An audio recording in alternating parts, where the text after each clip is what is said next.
Hello guys, bersama saya lagi dalam ORAITNOPO channel. Saya ingin membawakan anda ucapan daripada Perdana Menteri kita yang sedang berlangsung hari ini, yaitu Majlis Peluncuran Buku Malek Bennabi Reader dan juga Penubuhan International Institute of Future Study.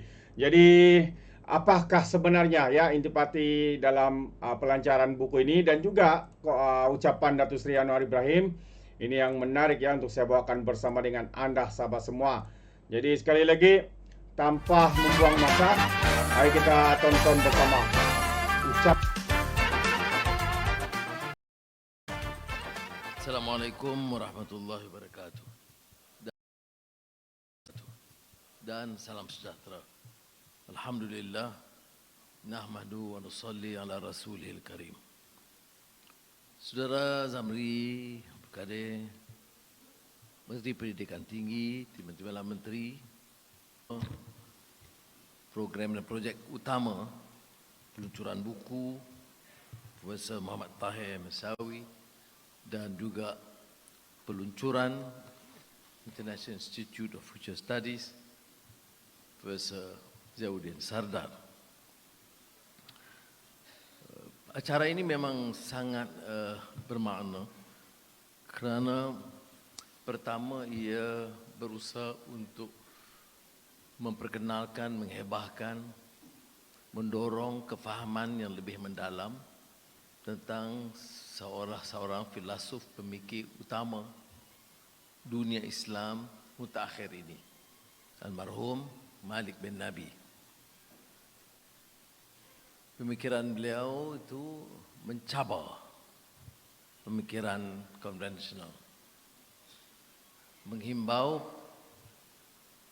ke depan bagaimana umat boleh bangkit dengan kekuatan baru, membina kekuatan dalaman yang selalu beliau ungkapkan sebagai inner struggle of conscience. Dan saya bermanfaat kerana saya banyak melontarkan idea-idea beliau sejak saya di ABIM lagi, Menteri Pendidikan, sehingga sekarang. Dan bila Saudara Osman singgung tentang seminar pada tahun 1991, saya masih ingat karya beliau yang di antara yang utama, Wajhatul Alam Islami, yang diterjemah oleh Asma Rashid, Profesor Asma Rashid, yang kemudian menjadi salah satu teks penting dalam gerakan kita. Kemudian kita juga akan meluncurkan International Institute of Future Studies. Kita dalam keadaan umat dan negara kita di persimpangan sama ada mengekalkan pemikiran kita dan ketergantungan kita dengan pola pemikiran sekarang, atau memberi ruang untuk pemikiran tentang apa yang disebut pengajian masa depan, future studies. Dan sebab itu saya mendukung usul ini supaya meletakkan dunia akademik kita, terutamanya IIUM, supaya sama bukan sahaja memanfaatkan daripada pemikiran semasa, tetapi memikirkan, meneka masa depan yang terombang-ambing, yang tidak menentu. Cabaran persekitaran dan iklim yang berubah hebat dan kencang, geopolitik yang tidak menentu, politik yang sudah terhakis nilai kebenaran yang disebut post-truth. Ini semua harus difaham untuk memahami dunia yang mencabar, termasuk teknologi baru yang sukar diteka, seperti mana berlaku dengan penguasaan AI Amerika Syarikat dan penguasaan baru oleh kekuatan AI dari negara China. Jadi kita hadir di sini dalam acara yang sederhana. Terima kasih kepada Saudara Osman, Bakar dan IIU. Tetapi memberikan suatu dampak yang tinggi dari sudut dunia ilmu, memanfaatkan pemikir ulung yang berasal dari Algeria dan juga memperkenalkan seperti mana atas usaha Menteri Zamri AI Faculty, tapi di sini future studies kerana ia memberikan asas bagi kita berfikir secara berani dan matang dan tidak hanya melepaskan tanggungjawab kepada kalangan lain untuk menentukan.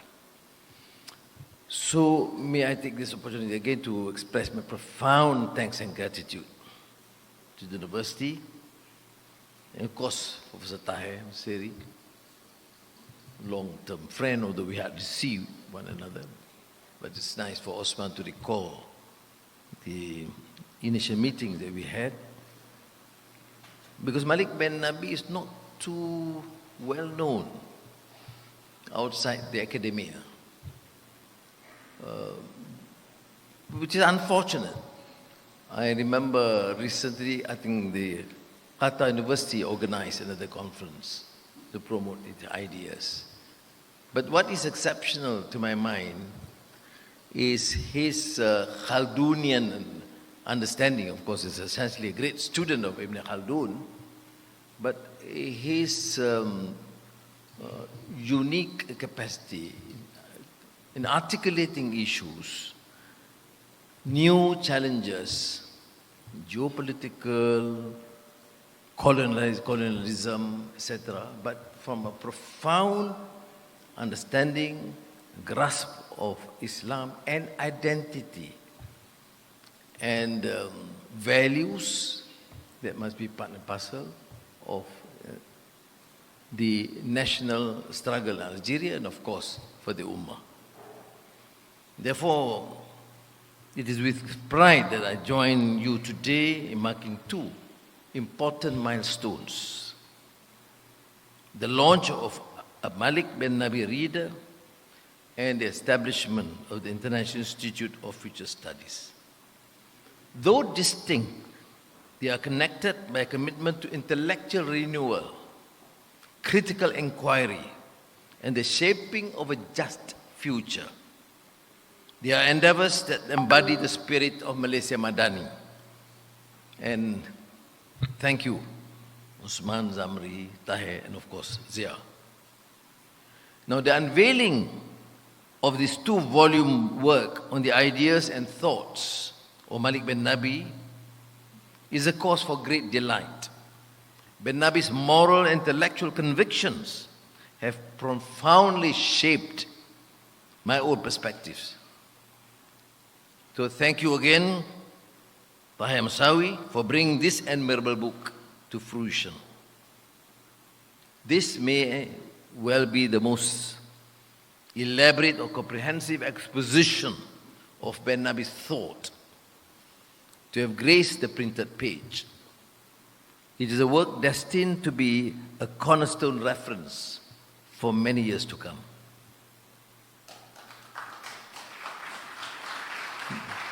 Bennabi's homeland, Algeria, paid a heavy price for its freedom. It stems from a country with 1.5 million martyrs. Yet his vision was never shackled to one land alone. He saw the struggles of Muslims across Asia and Africa as shared struggles. He spoke not just for them, but for all of humanity. The subtitle of this is A Muslim Visionary in the Whirlwind of Colonial Modernity is succinct, evocative, and compelling encapsulation of Bennabi's intellectual and moral journey. Bennabi may have left us more than 50 years ago, yet his thoughts remain as timeless as they are profound. He sought to understand why some societies were vulnerable to domination while others thrive. I mean, this is essentially Khaldunian, about those subjugated. But from my initial readings, not to include your 2 volumes, Tahir, to me that's a source of great strength, to give that push, that challenge to the Ummah, that you can only be truly independent and mature as a society and succeed as a nation if you can overcome that captive mind being encapsulated by the colonial view. Bennabi, of course, understood that colonialism was not merely an external imposition, it was also an internal ailment made possible by the weaknesses within colonized societies. Those of us from this generation are familiar with the Wretched of the Earth or Pedagogy of the Oppressed, which essentially remain quite consistent partly with the ideas of Bennabi. I'm referring to Frantz Fanon, which I think Zia can explain better. Unfortunately, we have almost taken it for granted. But to describe this condition, which was coined the term by Malek Bennabi as colonoscibility. I mean, those of you in that Abim generation are very familiar. I've been, expounding this colonoscibility. I mean, the mentality that is submissive, prepared to be colonized. Colonial powers have gone. But those colonized mentality, or what Hussein Alatas referred to as the captive mind in development studies, is still prevalent. So domination, Bennabi argued, was not sustained by brute force alone. It was nourished by intellectual inertia, political stagnation, and social fragmentation. True liberation, then, was not simply about casting off foreign rule. It was about renewing the very foundations of society. Remember Muhammad al-Ghazali, isti'mar ruhi wa fikri, is essentially that. That's why I have remained steadfast in my view that unlike some others, Bennabi is not a recluse perched on the high tower of intellectual superiority, pontificating on what is, what ought to be. There is also no outward projection of excessive religiosity. On the contrary, spirituality energized from the wellsprings of his deep and profound inner faith. Bennabi has been able to wield his pen, undoubtedly mightier than the sword, in order to articulate his thoughts and beliefs with abiding courage of convictions. It is relentless and unwavering because it is the outcome of an inner struggle of conscience. Is of deep understanding and sense of conviction. Is not political rhetoric, intellectual gymnastics. It stems from probably what Hamlet cogitates, that conscience does make cowards of us all. Now, Bennabi embraces his fears with deep compunction. And from that platform of rectitude, reminds us that without the moral courage to grasp the guiding ideas of civilization. Now, guiding ideas, MENTERI, was one of the themes of my Habib speeches in the late 70s. We will be doomed if we repeat the errors, because then we will be consigned to the dustbin of history. Thus, Bennabi called for a revival, not just in political terms, but in a deeper, more holistic sense, which I term is as Madani or script. To break free from the legacies of colonialism, societies had to dismantle the mindset of subjugation as much as the physical structures of imperial control. This meant rejecting the culture of empire and cultivating what he termed as culture of civilization. A beautiful French phrase that he used. I would dare try. That is rooted in the ethical and spiritual principles that define human dignity. Now, ethical, moral principles is in a deficit in today's world, in politics, in business, in the academia. And Bennabi called for this revival in a holistic sense. Now, he is also able to see through the illusions piercing the rhetoric of progress. Remember, the rhetoric of progress in civilization that colonial powers wielded to justify their subjugation of others. He recognized how modern science and technology, forces meant to uplift humanity, had been perverted into instruments of domination. Now, nowhere is this clearer today than in Palestine, where the tiresome and mendacious claim of defending the only democracy in the Middle East is wielded as a shield to justify the dispossession of an entire people. Modern military technology, surveillance systems, modern bureaucratic state have been deployed in the service of murder and subjugation. Just as in the colonial past, power cloaks itself in the language of security and stability, when in truth it is entrenching displacement and genocide.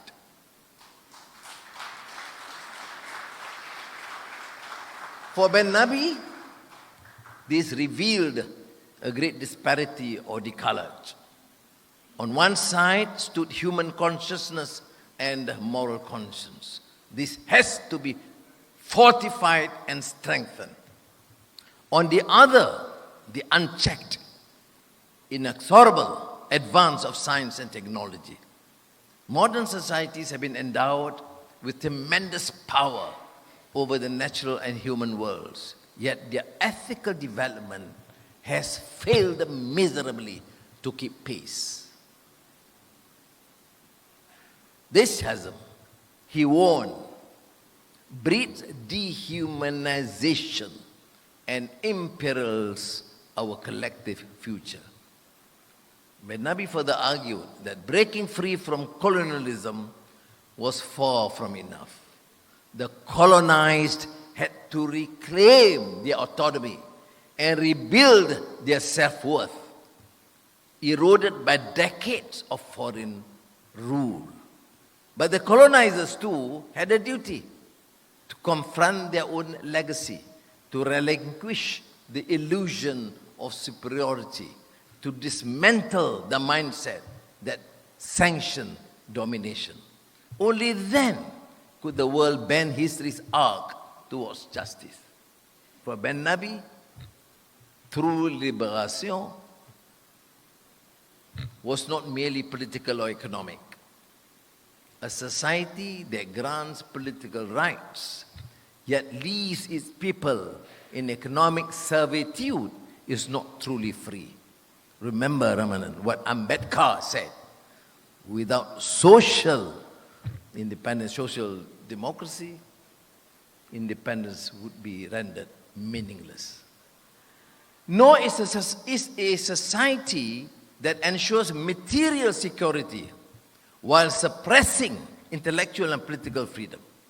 Bennabi envisioned democracy as a synthesis where political and social democracy coalesce to ensure both liberty and dignity. This is the essence of Islamic democracy, or mushawara, of gotong royong, a system that frees people not only from external oppression, but from internal servitude. So, when the Quran declares that God does not change men's condition unless they change themselves, their inner selves, this is as much an injunction to bear responsibility for one's actions and by extension into the arena of politics, clearly a commandment for accountability without which democracy becomes a mere platitude. So I have popularized not just democracy, Zamri, democratic accountability. See? It's important for an UMNO leader to nod with me on this. Hence, our Madani framework of governance places paramount importance on democratic accountability. So, ladies and gentlemen, Bennabi understood that real change does not spring from grand ideas alone. It must begin at the level of the soul, where consciousness is transformed, where the individual rediscovers their worth, and where they become an agent of history rather than a bystander. Yeah. It is in this spirit that we gather today, to honor Bennabi, to thank Professor Tahir, to reflect on Bennabi's legacy as captured in this new book, and to inaugurate an institution dedicated to equipping societies with the tools to shape the future rather than be shaped by it. Correct, yeah? I therefore commend IIUM on the establishment of the International Institute of Future Studies, and more profoundly by the presence of Professor Ziauddin Sadra to head this enterprise. A major challenge is a new adventure into the academia, and it actually challenged many of the normative beliefs, and therefore don't be too surprised if it is considered to be a rather contentious or controversial institute. And I wish the Minister of Higher Education well. Now, with sustained commitment, this institute can elevate IIUM's standing as a global leader in future studies and beyond. Now, finally, future studies is not a passing trend. It is a rigorous discipline whose importance grows with each passing year. And I believe again that with the stewardship of Professor Ziauddin Sadra, the Center for Postnormal Policy and Future Studies has played a leading role in developing futures literacy in Malaysia for the last many years. Now, the establishment of IFS marks a new phase in this effort. The insights of future studies, particularly Professor Sadra's post-normal times theory, have already influenced policy frameworks such as script and Malaysia MADANI. I hope this IIFS will build on this foundation, producing thinkers and policy makers ready to tackle challenges still beyond our horizon. My only appeal to get the rector to understand is to calm Professor Zia down, to understand and appreciate that change and understanding will take a little bit more time. So implore for his patience and understanding to ensure that this succeed. Now, intellectual endeavors, again, such as Malek Bennabi's reader and the establishment of IFS are stepping stones towards reviving the spirit of convivencia. that luminous era of knowledge and exchange that once defined Al-Andalus. It is my fervent hope that Malaysia too, inshallah, will embody this spirit, becoming a crucible of ideas, cultures, and wisdom. Today, as we launch both this book and this institute, we are not merely reflecting on history. We are taking responsibility for the future. Assalamualaikum warahmatullahi wabarakatuh. Thank you, Yang Amat Berhormat Datuk Sri. Please remain on stage for our next agenda. As we move forward, it is our honor to invite Datuk Sri Diraja Dr. Zamri Abdul Kadir, Tan Sri Samsudin Osman, Professor Emeritus Datuk Dr. Osman Bakar, Professor Dr. Muhammad El Tahir.